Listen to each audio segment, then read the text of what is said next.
with over 1 trillion naira invested in the Nigerian stock market by pension fund administrations as of May this year. We'll be looking at a new drive from the federal government as they set new targets for revenue mobilization. And I have Oladele as she joins me now as we look at this discussion. Thank you so much for your time today, Ola.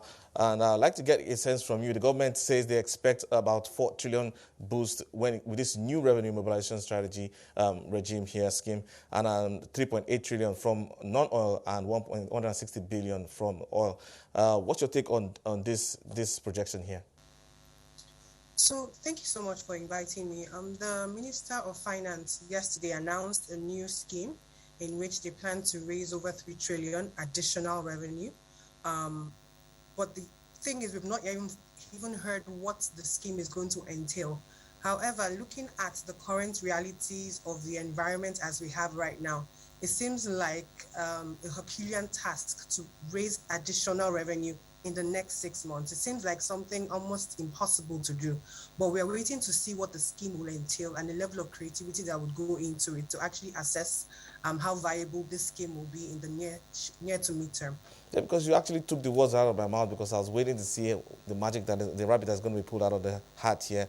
And looking at the first half of the year and how things played out with the economy, the challenges that we're facing, how would you rate the fiscal response so far?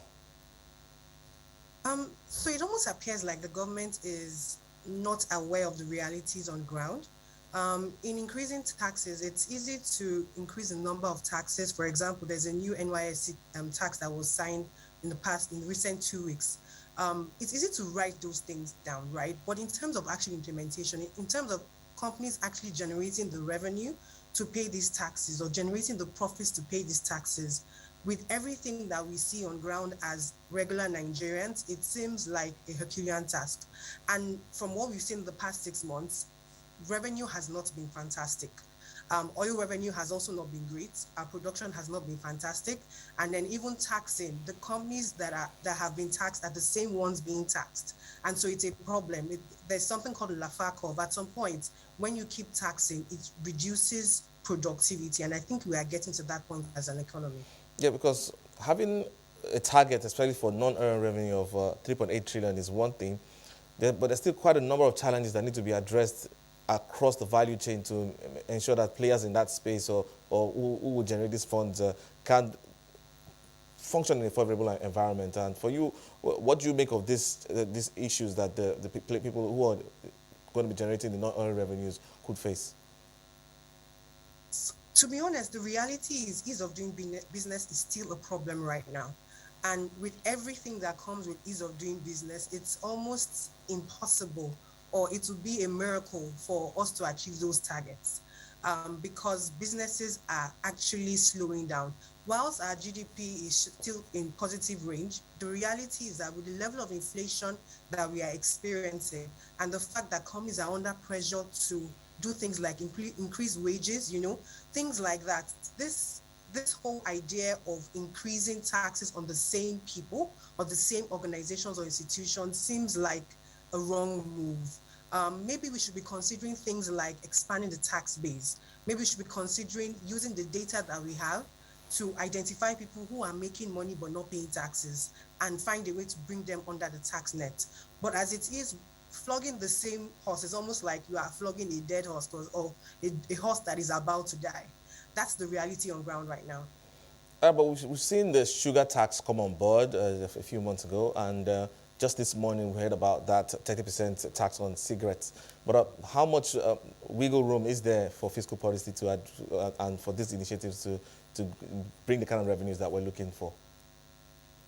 So the reality is we are torn between devil and the deep blue sea. Do they have much wiggle room? No. But are there other things we can look at? Yes. If we fixed our ease of doing business, will the tax revenue increase? Yes. Should we be exploring that? Yes.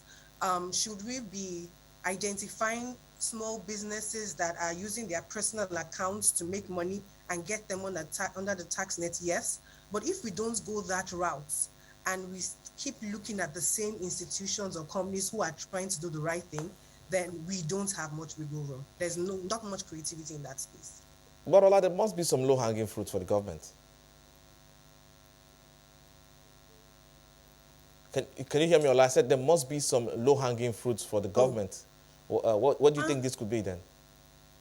so the thing is, low-hanging fruits are, I would say the only low-hanging fruit is bringing people into the tax net, bringing more people into the tax net.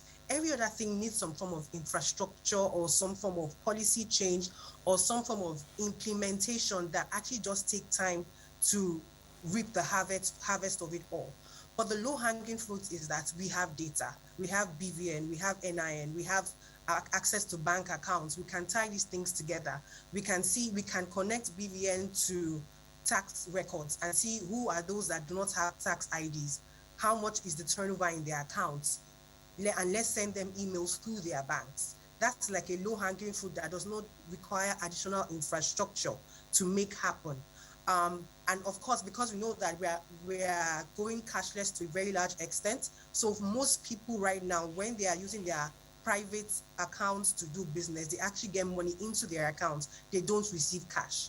So that's a low-hanging fruit, and I think that's like the only thing that I can see that can work immediately. Every other thing requires either a change in policy or an implementation of a structure for the policies to begin to work.